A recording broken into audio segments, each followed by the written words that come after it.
Alright, here's a quick demo of the Umajin language. Instance is to make a class. We're going to override the image class and we're going to call this one Apple. So that's the basic sort of structure you use to create things, and then within here we're going to set a property file name equals apple.png, and if we run that we get an apple. So it's just basically displaying that file in its top left position. Now I want a second apple, so what I can do is just manually do a bit of copy and paste code here, create an apple 2, and we'll position that at .x, .y, 100, 100. So that's going to give us a second apple offset from the other. There they are, and these happen to be PNGs, so they've got an alpha channel, so you can sort of see the transparency. Okay, but now what I'd really like to do is to add some behavior. So to this one here, let's add method on mouse down at x and y at mod. And now the cool thing about this is we can, for example, dot angle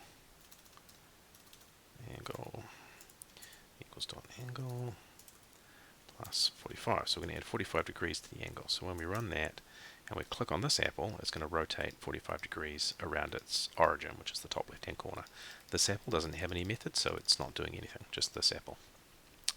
What I'd really like to do is to have all my apples inherit that behavior. So let's take it out of there. Let's put that in here, and let's call this, instead of instance, let's call it define. And now I can say I want an instance of my apple class called apple1. I don't need to re-specify the file name because that's already supplied.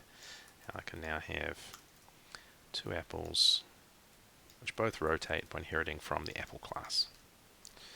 So when I run that, I now have my two apples which both rotate around the origin. Super annoying they rotate around the origin, so let's say dot origin equals dot size divided by 2.0. Now when we run it, we have apples that rotate nicely around the origin. And you can also see they're positioned now at 100, 100, 200, 200 from their center as well, so it has moved them slightly up to the top left. But that's looking pretty cool. Now, I don't like the fact they move in one step. They just jump straight 45 degrees. So one of the great things about Umajin is we have temporal assignments. So if we just say in 1000 between linear, we now have a nice little animation. So those apples will now go through their rotation, and you can see we can kind of be triggering those animations as we like. The application effectively runs as a sort of a simulation or an object-oriented event-driven simulation. But now we can also specify hierarchies. So for example, within this apple, we could create a new thing. Let's say it's an instance of an apple, but I'm going to call it my banana. And I'm actually going to override the file name as banana.png, which I've also got in this folder.